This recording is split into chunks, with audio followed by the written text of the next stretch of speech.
Kenapa banyak cerita horor justru terjadi di gunung, bukan di tempat lain? Karena gunung itu masih murni. Demam tinggi selama 2 hari, dan tiap malam mimpi ketemu sosok yang sama, yang putih tadi.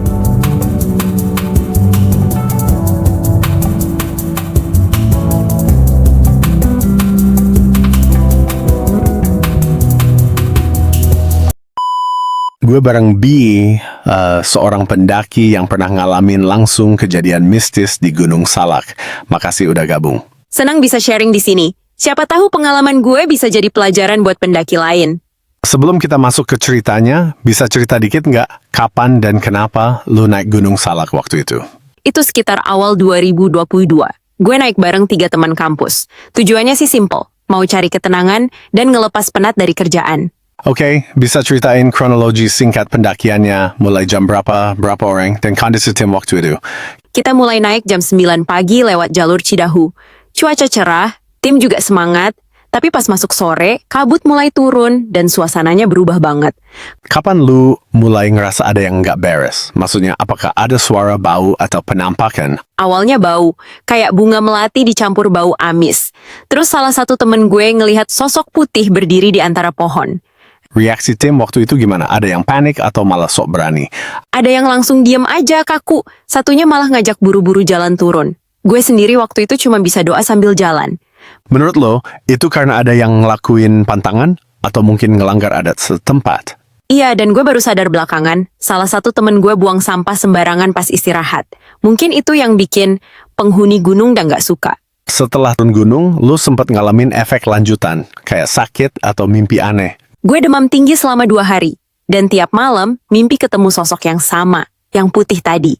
Dia cuma berdiri dan ngeliatin gue. Nah, sekarang kita masuk ke segmen Mitos and Fakta. Pertama, banyak yang bilang jangan panggil nama teman kalau dia hilang di hutan. Mitos atau fakta?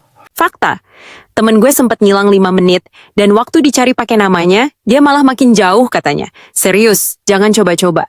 Bener nggak kalau pendaki harus bawa rokok atau kopi buat penjaga gunung? Bener, bukan buat disembah, tapi bentuk penghormatan. Biasanya kita taruh di spot tertentu, semacam izin masuk wilayah mereka.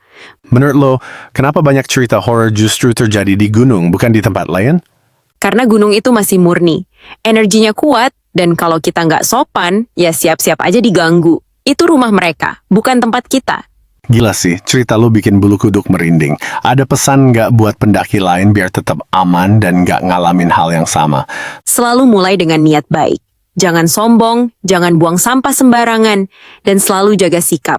Alam itu punya mata, bro. Setuju. Terima kasih udah dengerin episode kali ini. Jangan lupa follow podcast Langkah Terakhir.